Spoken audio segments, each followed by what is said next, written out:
Headed down the shore? Skip the hassle. Let Beach Caddy handle the heavy lifting. Bellhop and beach cart rentals are available in Ocean City, Sea Isle, Avalon, Stone Harbor, and Wildwood. Use the promo code Jimbo for 10% off bellhop and cart rentals. Beach Caddy takes the stress out of your Jersey Shore trip. Go to beachcaddy.app. Use the promo code Jimbo for 10% off your move-in, move-out bellhop service and beach cart rentals. Best beach carts at the Jersey Shore.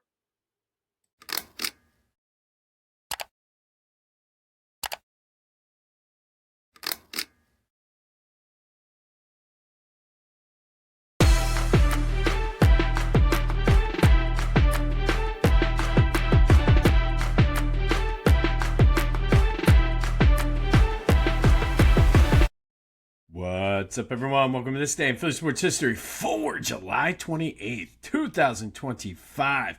I'm your host, Jim Montgomery. Welcome to a Monday edition of the podcast. It was a fun, long weekend, but good to be back. Let's rewind the weekend like we always do on Monday, brought to you by Philly Goat. Go to phillygoat.com. Use the promo code Jim Montgomery to take 10% off of your order. Again, you'll be surprised. All of the great things that they've had coming out recently. So go to Philly Goat, check out their new shirts, and use that promo code Jim Montgomery to take 10% off of your order. Solid weekend for the Phils. Won 2 out of 3 up in New York. Friday night, Kyle Schwarber hit 2 bombs, got his 1,000th career hit. He becomes he has the way the stat was worded was weird, but he has the most home runs out of anybody at the time who had just under 1,000 hits. And even with 1,000 hits, 32% of his hits in his career have been home runs. Just remarkable. Sign the man, pay him, whatever you need to do to bring Kyle Schwarber back. Taiwan was solid. Gave up a few home runs, but those were the only issues he had as they won 12-5, pounded out 14 hits. More of the same on Saturday. Ranger was good. They win 9-5. Bryson and Mundo went deep. They pounded out 12 hits. And then, of course, Sunday, not so good. Zach Wheeler struggled somewhat. They lose 4-3. But unfortunately, despite a good week where they took 4 of 6 from the Red Sox and the Yankees, they lost ground in the NL East standings as the Mets swept both the Angels and the Giants to have a 1.5 game lead heading into today's play. Trade deadline's fast approaching. Lots of rumors. Got to see what they're going to do, but only 3 days away from the trade deadline. All kinds of rumors, so we'll see what Dombrowski does. But despite a good weekend, Phils do fall in the standings. Now trail the Mets by 1.5 games in the NL East. Great day yesterday for Dick Allen. Finally gets inducted into the Pro Baseball Hall of Fame, or Baseball Hall of Fame, I guess is what it's called. Well overdue, long overdue, much deserved. I know a lot of people still holding on to grudges and trying to make a case against him, but flat out, the dude was one of the best power hitters during his era, so finally gets the recognition and credit that he deserves. Some Aaron Nola news.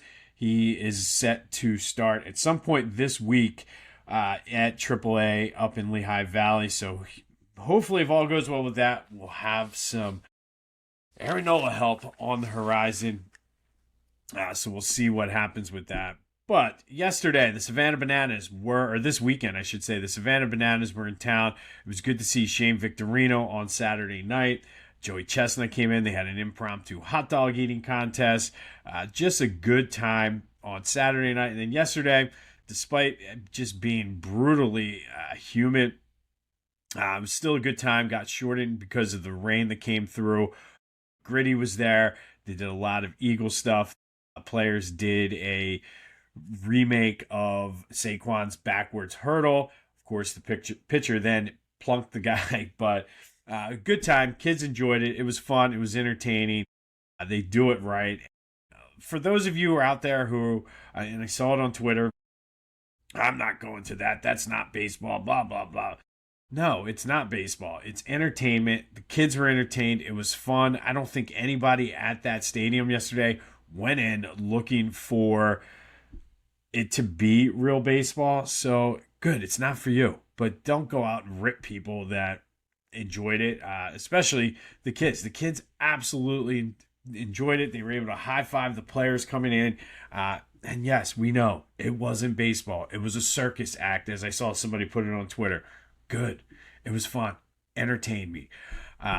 So good time was had. I was disappointed. I was hoping that they'd have, and I don't know if they just do it on the Saturday, but each show is different anyway. But Gritty, I guess, was the special guest. Had some fun with him and the Savannah Banana mascot. So Split was his name. So good time was had. We will be back in the lottery for next year again. That's how fun it was.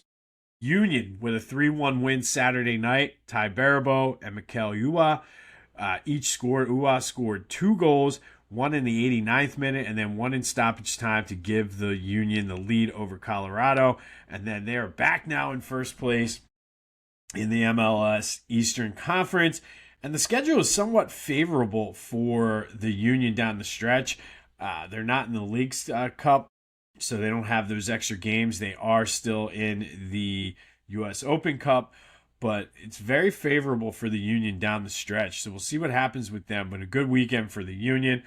Pretty quiet at Eagles camp. They didn't practice yesterday, I don't think, but practice Saturday, and everything seems to be going, and these quiet camps are good.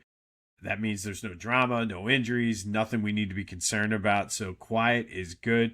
But the other big story was Friday, and I didn't get a chance to look at this until after I recorded on Friday. But the Eagles did send out emails, and I don't know if they sent it to everybody or people on season ticket holders or people on the wait list or whatever, but trying to figure out what to do with Lincoln Financial Field and possibly renovating, building a new stadium, a couple things. I don't think there's anything wrong with Lincoln Financial Field. I guess they want to upgrade and put in more boxes and suites, and they're trying to make it more of a all-day event, putting things out for fans and things like that. And truthfully, I don't know. I get it, but football is different. This is not the Phillies. This is not the Sixers or the Flyers even.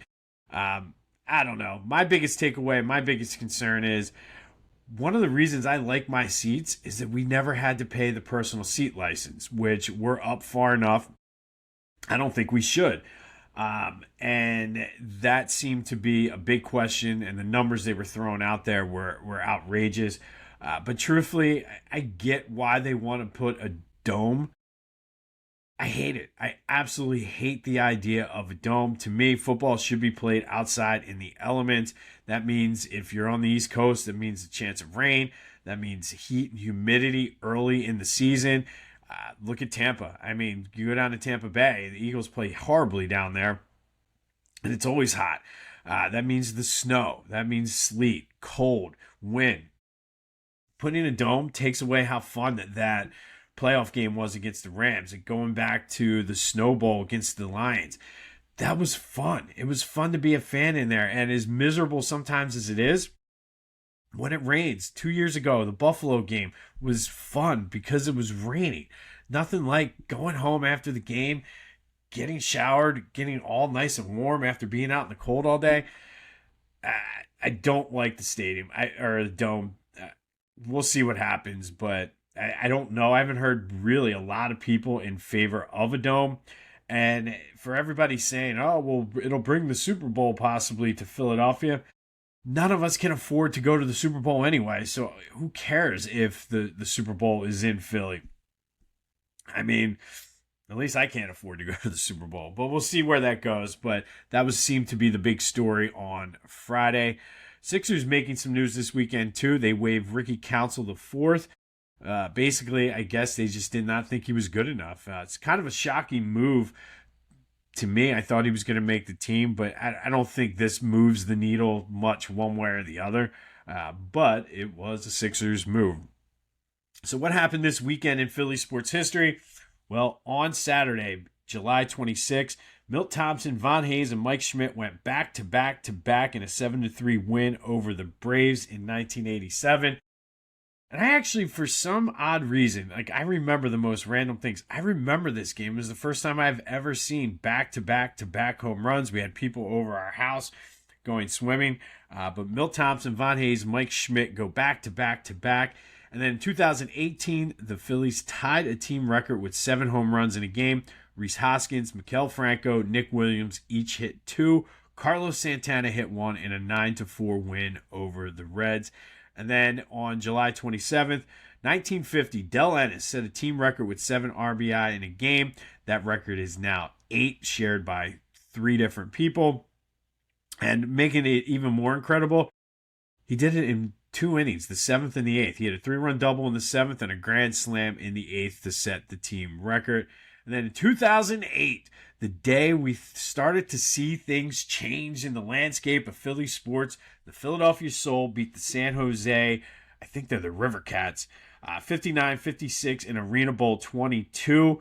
Little did we know it was a sign of things to come as the Phillies would go on that fall to win the World Series. But just goes to show the sign, the curse of Billy Penn was ended when the Soul, and I guess it was a minor fringe sport, but the Soul kind of set off what was a great 2008 run for them, the Phillies, and even the Eagles to a certain point, who waited all the way as the 6th seed to the NFC Championship game. All right, that was the weekend. We rewind the weekend every Monday, brought to you by Philly Goat. Go to phillygoat.com, use the promo code Jim Montgomery to take 10% off of your order. All right, some quick housekeeping notes. Going back to last week, had a lot of people reach out regarding Hulk Hogan. Some positive, some negative. And look, I know it's complicated with Hulk Hogan. However, as I mentioned, I preach all the time about learning from mistakes, and truly the only one that knows if they learn from the mistakes or his mistakes is Hulk Hogan himself. But I mean, you can feel how you want to feel. I feel how I feel, but I agree. It is complicated, and thank you, positive and negatively, to everybody who reached out. And of course, how could I forget the most Philly Hulk Hogan tie there is? Thunder Lips in Rocky 3. Completely forgot about that when I was going through some of the Philly connections. So thank you to my listeners who pointed out that how could you forget Rocky 3? He was Thunder Lips. You're right. But be sure to follow me on social media, Jimbo_Mont on Twitter and TikTok. On Instagram, @PhillyJimbo. Subscribe to the YouTube channel, Jimbo_Mont, and continue to spread the word. As I always mention, there are highlights on my social media as I have the new studio here, which if you are watching this, I don't know how the final recording is going to come out. It doesn't look as clear as I'm used to seeing, but that's a whole other issue. But playing around with different ideas and different things with the highlights. So they're coming out later in the day. So if you're used to watching earlier or checking them out earlier, I'm still getting used to the navigation and everything. So just stay tuned for that. August, we go through this week, actually, Friday, we start our top 5 for the first 25, breaking down the top 5 list of various Philly sports things over the past 25 years. And hard to believe we're a quarter century into 2000 already. And then don't forget the pregame show coming up this fall with my brother. We're preview, break down every Eagles game, give you some fantasy ideas, betting picks. The 3 keys to the game are coming back. KeyBank, if you're out there, still would love to have you sponsor that. So stay tuned for that later this summer. I should say not fall, later this summer. And then if you missed Fridays with AI last week, we did an alternate reality where the Phillies had Cliff Lee and Roy Halladay for the 2010 season and how it played out. So be sure to go back and check that out. And speaking of that, we talked about the trade that brought Roy Halladay to the Phillies, and I asked who was the future All-Star and World Champion that was involved in the trade that sent Roy Halladay to the Phillies, and that would be Travis d'Arnaud, who won a World Series with the Braves. Some people forget that he did get his start here in the Phillies organization. So Travis d'Arnaud was the guy, one of the prospects that was traded for Roy Halladay. I think that worked out pretty well for the Phils. This day in Philly sports history is proud to be a part of the Clashing Conferences Sports Fan Network, a growing community of diehard fans turning their sports passion into something special. Whether you're looking for unique shows, want to launch your own podcast but don't have the time, or need production services, the ClashingConferences.com has everything you need. Explore fan-driven content, become a member, or tap into their media services to level up your brand. That's ClashingConferences.com, where fans' voices get heard. All right, July 28th, we have two Phillies notes for you today. First, we're going to go back to 1993, and on this day in 1993, the Phillies beat the Cardinals 14-6 after Terry Mulholland gave up a grand slam in the first inning. The Phillies battled back. Lenny Dykstra had two doubles and scored 3 runs. Darren Daulton with a homer and a triple, 6 RBI. Dave Hollins had a triple and 3 RBI as the Phillies extended their lead to the Cardinals in the NL East to 6 games. And I just remember it got a little hairy there for the Phillies middle of July, but the end of July, going into August, they started to bring it back slightly. Phillies back in 1993 beat the Cardinals 14-6. Terry Mulholland settled in pretty nicely after giving up a grand slam in the first inning. And of course, the Phillies bats kept them in it. And then in 2002, Harry Kalas won the Ford C. Frick Award and was inducted into the broadcast wing of the Hall of Fame. Much deserved. He was the voice of the Phillies. He was synonymous with them. He made those games a lot of times during my childhood watchable because the teams were so pitiful. But Harry Kalas, voice of the Phillies, voice of my childhood. I talk about it all the time. And I know it's not hyperbole or anything like that. I feel Harry Kalas was the soundtrack to my summers.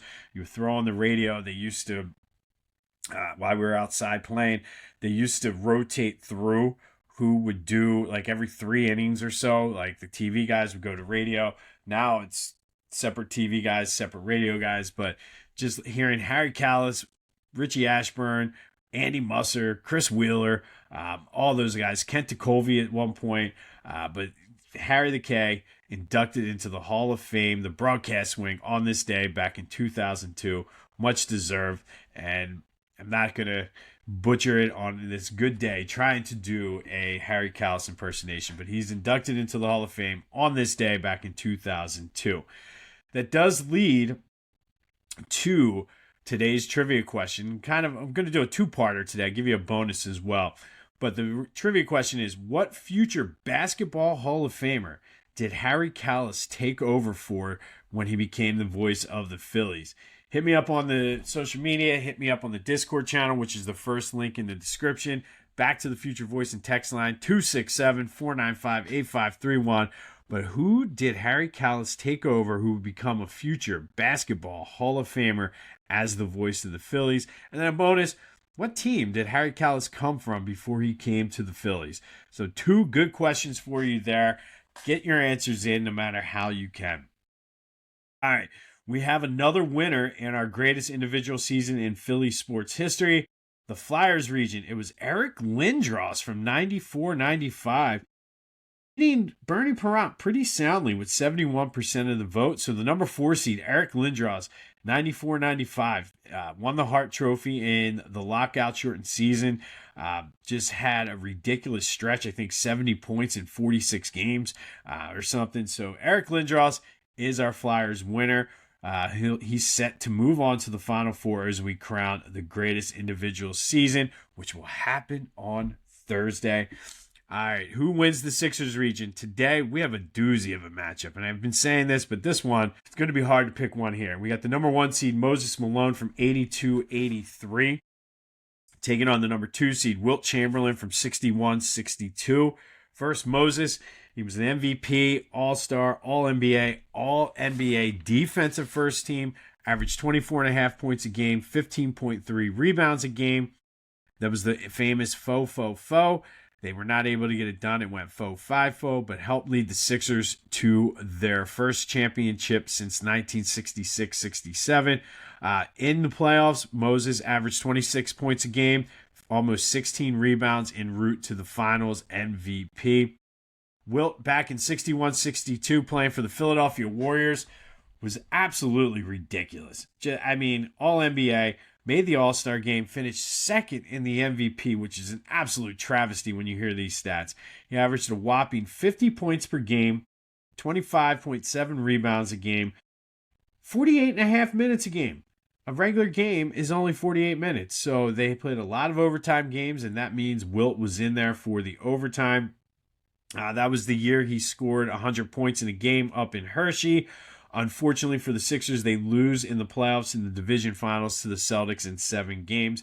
But now it's your turn. Whose season was better? Moses in 82-83, Wilt in 61-62. Get your vote in any way you can. Social media, Back to the Future voice and text line. Text me, send carrier pigeons, smoke signals, whatever you got to do.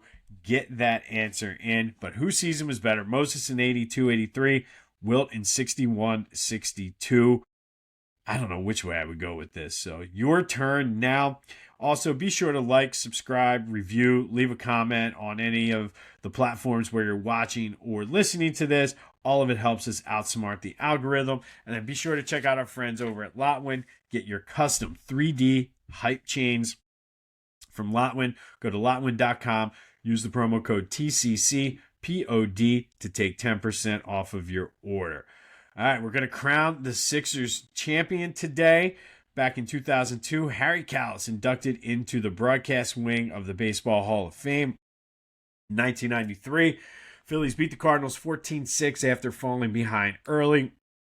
Terry Mulholland settled in as the Phillies bats came alive and gave the Phillies a 6-game lead over the Cardinals in the NL East. Phillies in action tonight to take on the White Sox. Should be, I would think, a good way to go into the trade deadline. Easily should win 2 of 3. Should probably sweep this team. The Giants or the Mets are out in San Diego to take on the Padres. So let's go Padres. Let's go Phils. We'll have an update on Eagles camp as well as the Phillies, as tonight I believe it is Christopher Sanchez. Tomorrow is Jesus Luzardo, and then Taijuan Walker on Wednesday as the Phils look to win the series against the White Sox. More news on the Sixers if we get it, but lots to get to today as we reround the weekend. Good weekend for the Phils. Unfortunately, they did not gain any ground on the Mets, who the Mets went 6-0 this week. Phillies went 4-2, so now the lead is at a game and a half. All right, this has been This Day in Philly Sports History for July 28th, 2025. My name's Jim Montgomery. Stay cool out there today. It's going to be brutal. Go have yourselves a Monday, and until next time, I'll see you when I see you.